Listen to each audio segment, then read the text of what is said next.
One Health Super Speciality Hospital, GST Road, Vandalore. புதிய கிளாம்பாக்கம் பேருந்து நிலையத்தின் எதிரில். தொடர்புக்கு 0944502558. உங்க ஹெல்த்துக்கு ஒன் ஹெல்த் இருக்கு. தனுஷுக்கு வந்து எப்படின்னா இந்த தமிழ் டைரக்டர்ஸ் ஒரு பக்கம், தெலுங்குலையும் வந்து அவருக்கு அதில் ரொம்ப பிடிச்சிருக்கு அவருக்கு பண்ணுறதுக்கு. ஏன்னா ஏற்கனவே வந்து வாத்தி படம் பண்ணார், அது நல்லாவே போச்சு. இங்கே தமிழில் வந்து அதை பெருசாக சொல்லலைன்னா கூட தெலுங்கில் வந்து மிகப்பெரிய வெற்றி படம் அது. 100 crores ப்ளஸ் பண்ண படம் அது. என்னென்ன கொடுமை, அவரைத்தான் வந்து கால் ஷீட் சொதப்புறாரு அப்படின்னு சொல்லிட்டு ப்ரொடியூசர்ஸ் எல்லாம் சேர்ந்து அவருக்கு ரெட் கார்டு போடுறான் அப்படின்னு சொல்லி பேசினாங்க. அண்மையில் ஞாபகம் இருக்கா? இவர் ஷூட்டை முடிக்கிறாரு, அடுத்து டைரக்ட் பண்ணுறாரு இட்லி கடன் ஒரு படம். அப்படியே தூங்காமல் வந்து வேற ஒரு ஊருக்கு ட்ராவல் பண்ணி அங்கே வந்து நடிச்சுக்கிட்டு இருக்காரு வேற ஒரு படத்தில், இப்படி தான் சொல்கிறாங்க. இப்போது தனுஷ் வந்து முதல்ல துள்ளுவத இளமையில் அறிமுகமாகும் போது அந்த பையன் இப்படி ஒரு ஸ்டாராக வருவான்னு யாருமே கற்பனை கூட பண்ணல. ஏன் அவரே கூட நினச்சி பார்த்துருக்க மாட்டார். ஆனால் அவர் ஒவ்வொரு படத்துக்குமே தன்னை மெருகத்திக்கிட்டார். நீங்கள் துள்ளுவத இளமையிலேருந்து 2வது படம் காதல் கொண்டேன்னு பார்த்தீங்கன்னா பிரமிச்சு போடுவீங்க. ஆனால் அப்படி ஒரு பர்ஃபார்மன்ஸ். இப்போ பார்க்குற அந்த படத்தை உண்மையில பிரமிப்பாக இருக்குது அவனோட தனுஷோட பர்ஃபார்மன்ஸு. அப்புறம் புதுப்பேட்டையில் வேறு ஒரு பரிமாணத்தை காமிச்சிருப்பார். அண்டு இப்போது தெலுங்கு இண்டஸ்ட்ரியில் அவருடைய மார்க்கெட்லாம் எப்படி சார் இருக்குது? ஏன்னா இப்போ குபேரா படத்துடைய நண்பா போவியா அப்படின்ற பாட்டு கூட ரிலீஸ் ஆகிருக்கு. ஸோ அதோட சின்ன கிளிப்ஸ் கூட ரிலீஸ் ஆகிருக்கு. ஸோ பாட்டு ரிலீஸ் ஆக போகுது அப்படின்னு சொல்லியிருக்காங்க.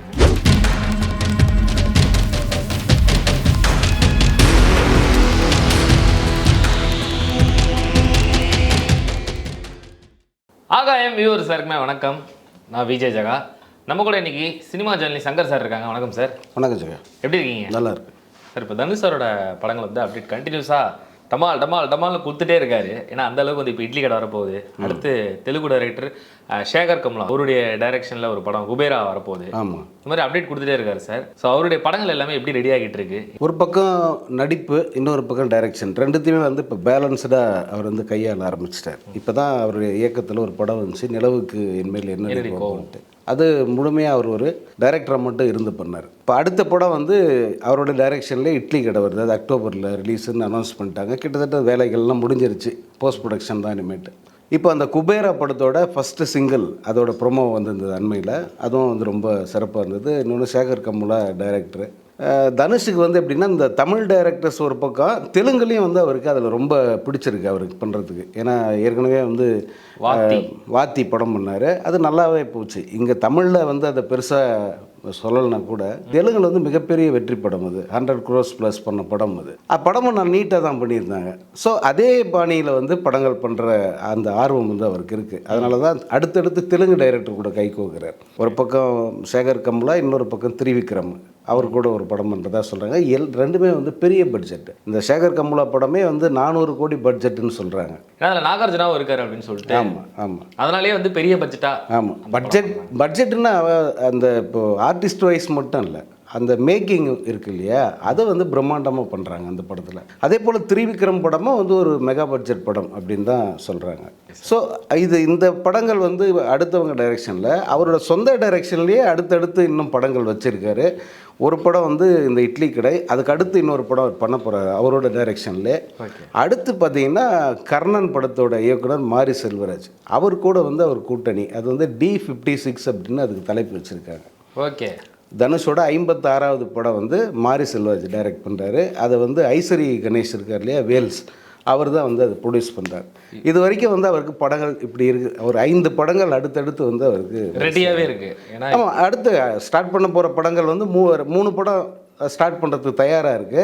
ஏற்கனவே 3 படம் வந்து ஃபில்மிங்கில் இருக்குது. ஏன்னா இப்போது 50வது படம் ராயன் வந்து இப்போ தான் பண்ணாங்க. ஆமாம், அடுத்து 56வது படம் அவங்க அந்த அப்டேட் இவ்வளோ ஃபாஸ்ட்டாக இப்போ இண்டஸ்ட்ரியில் மூவ் ஆகிட்டு இருக்கிற என்னென்ன கொடுமை, அவரைத்தான் வந்து கால் ஷீட் சொதப்புறாரு அப்படின்னு சொல்லிட்டு ப்ரொடியூசர்ஸ் எல்லாம் சேர்ந்து அவருக்கு ரெட் கார்டு போடுறான் அப்படின்னு சொல்லி பேசினாங்க அண்மையில். ஞாபகம் இருக்கா? ஆமாம் சார். தன்னோட அந்த வேலையை வந்து பர்ஃபெக்டாக பார்க்குற நடிகர்களில் தனுஷும் ஒருத்தர்.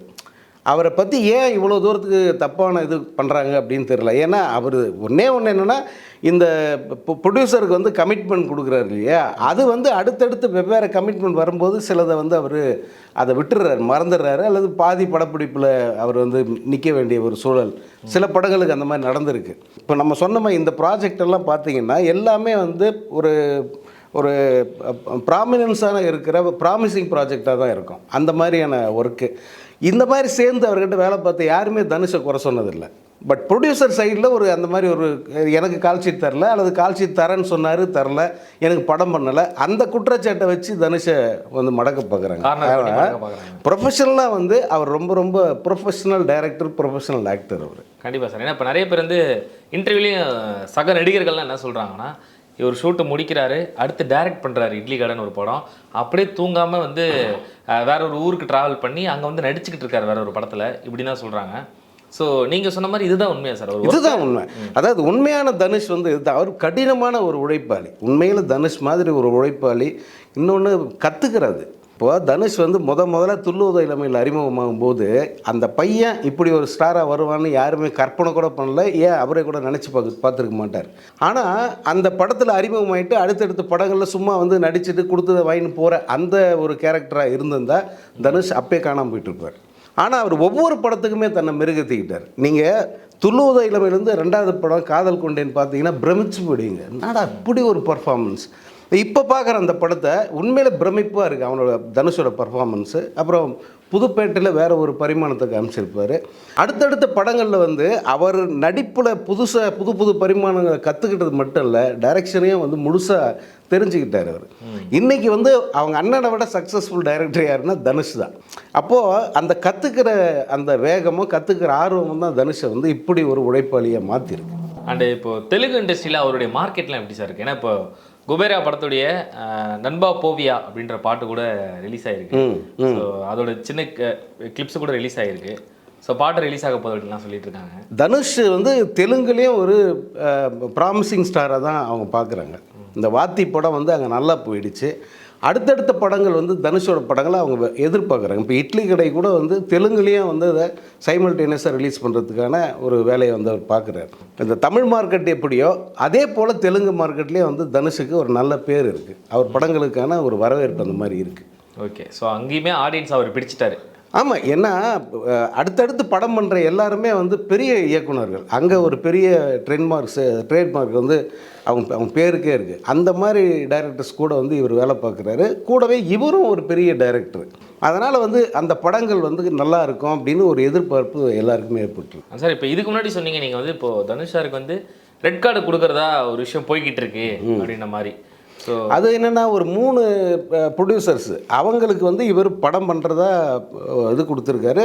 அதில் ஒன்று தேனாண்டாள் ஃபிலிம்ஸு அவங்களுக்கும் வந்து இவர் படம் பண்ணுறதா ஒரு வாக்கு கொடுத்துருந்தாரு. ஈவன் அந்த படப்பிடிப்பு கூட ஸ்டார்ட் ஆச்சுன்னு நினைக்கிறேன். ஆனால் ஏதோ காரணத்தால் வந்து அது அப்படியே நின்றுடுச்சு. அந்த படம் ரிலீஸ் ஆகலை. அது முழுசாக கம்ப்ளீட் ஆகலை. இவங்கெல்லாம் சேர்ந்து தான் வந்து எங்களுக்கு கொடுத்த கமிட்மெண்ட்டை வந்து முதல்ல முடிச்சு கொடுங்க. அவங்க யாரும் வந்து தனுஷுக்கு மார்க்கெட் இல்லை அல்லது தனுஷ்கிட்ட இருந்து நஷ்டீடு வாங்கணும் அப்படி நினச்சி அதை சொல்லலை. தனுஷ் நல்ல ட்ரெண்டிங்கில் தான் இருக்கார், நல்ல மார்க்கெட்டில் இருக்கார். அதை வச்சு வந்து எங்களுக்கு படம் கொடுக்க சொல்லுங்கள், நாங்கள் படம் பண்ணுறோம், எங்களுக்கு வந்து நடித்து கொடுக்க சொல்லுங்கள் அப்படி கேட்டு தான் வந்து அவருக்கு தடை போடணுன்னு கேட்டாங்க. பட் அதெல்லாம் பேசி சால்வ் பண்ணிட்டாங்க. அவங்களுக்கெல்லாம் வந்து அவர் பண்ணித்தரேன் அப்படின்னு சொல்லியிருக்கார். அண்டு நிலவுக்கு என்மேல் என்னடி கோபம் இந்த படம் தான் அவரோட டைரக்ஷனில் ரிலீஸ் ஆச்சு. அது ரொம்ப எதிர்பார்த்த மாதிரி அந்த படம் போகலை. ஸோ இந்த படத்தோட பாதிப்பு அவர் அடுத்து டைரக்ட் பண்ணுற இட்லி கடையை பாதிக்குமா? அது ஒரு சின்ன பட்ஜெட் படம் தான். நிலவுக்கு என்மேல் என்னடி கூட ரொம்ப காம்பேக்டாக அவர் வந்து எடுத்த ஒரு படம். அது ரொம்ப ஜாலியாக எடுத்திருந்தார். படமும் வந்து அவ்வளோ சொதப்பல் அல்லது ஒரு டைரெக்ஷனில் வந்து அது கோட்டை விட்டாங்க அப்படின்னு சொல்ல முடியாது. படம் பார்க்கும்போது ஜாலியாக தான் போச்சு. நாங்கள்லாம் படத்தையும் பார்த்தோம். அவர் வந்து அவங்க அக்கா பையனை ஹீரோவை வச்சு அந்த படம் பண்ணியிருந்தார். தனுஷ் வந்து அதில் நடிகலை, கேமியா கூட கிடையாது அதில். அது ஒரு மைனஸ் ஆகிடுச்சு அந்த படத்துக்கு. ஒரு வேளை தனுஷும் வந்து அதில் நடிச்சிருந்தாருன்னா அல்லது ஏதாவது ஒரு கேமியா அப்பியரன்ஸ் மாதிரி பண்ணியிருந்தாருன்னா அது கொஞ்சம் கூடுதல் பலமாக இருந்திருக்கும்.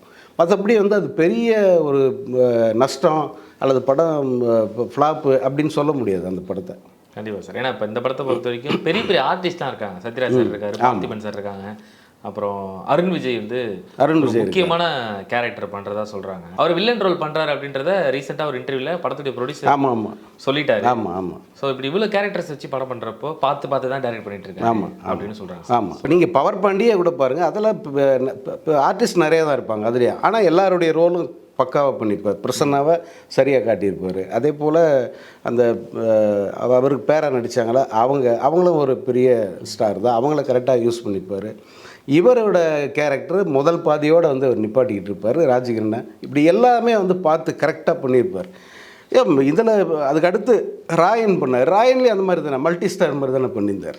ஸோ அப்போ கண்டிப்பாக ஒரு நல்ல படமாக வந்து ரெடி ஆகிட்டு இருக்கீங்க. அவர் வந்து அவர் டைரக்ட் பண்ணும்போது நான் கவனித்த வரைக்கும் இந்த 3 படம் பண்ணிட்டாரு. அதை முதல் 2 படத்தை பார்த்தீங்கன்னா எந்த இடத்துலையுமே தன்னை முன்னிறுத்திக்கிட்டு அந்த படத்தை பண்ணணும்னு நினப்பு அவருக்கு இருக்கிறது இல்லை. இப்போ நான் படத்தோட டைரக்டர்ன்றதுனால எனக்கு தான் எல்லா இம்பார்ட்டன்ஸ் இருக்கணும், பாட்டெல்லாம் நான் எனக்கு ஒருத்தனுக்கே வைக்கணும், அந்த மாதிரி வந்து அவர் ஒரு நாள் நினைக்கிறதா நான் பார்க்கல.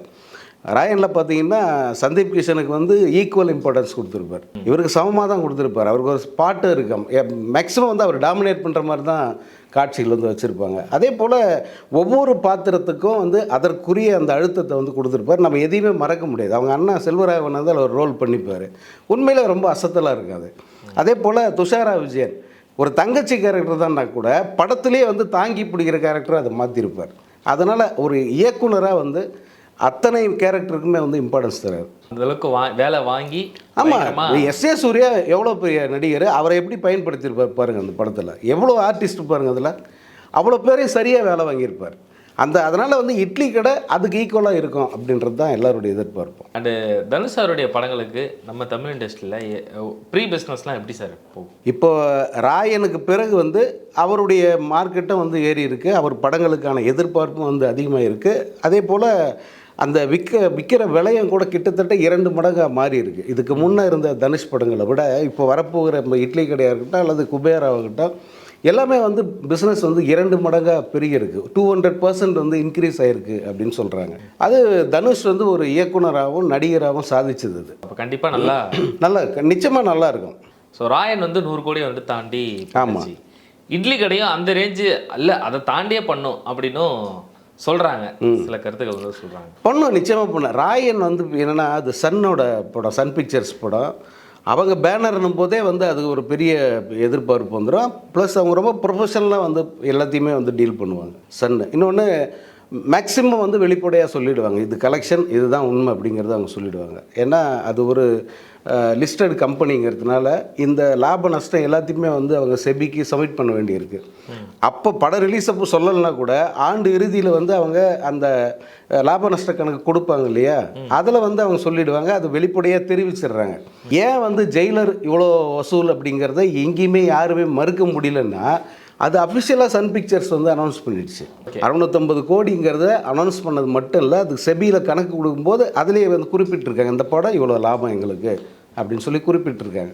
அந்த மாதிரி ஒரு நிறுவனம் அது. அதனால தான் ராயன் வந்து ஒரு வெயிட்டான ஒரு படமாகவே நின்றுச்சு. அது இப்போ இட்லி கடை வந்து அதே லெவலுக்கு தான் வந்து இட்லி கடையும் பார்க்குறாங்க. அதில் அந்த ஸ்டார் காஸ்டிங்லேருந்து எல்லாமே வந்து அது ஈக்குவலாக இருக்குது. அதனால் அந்த படமும் இதை விட இன்னொரு மடங்கு அதிகமாக போகிறதுக்கு வாய்ப்பு இருக்குது. ஸோ கண்டிப்பாக இன்னும் எக்ஸ்ட்ராவே. ஆமாம், நிச்சயமாக.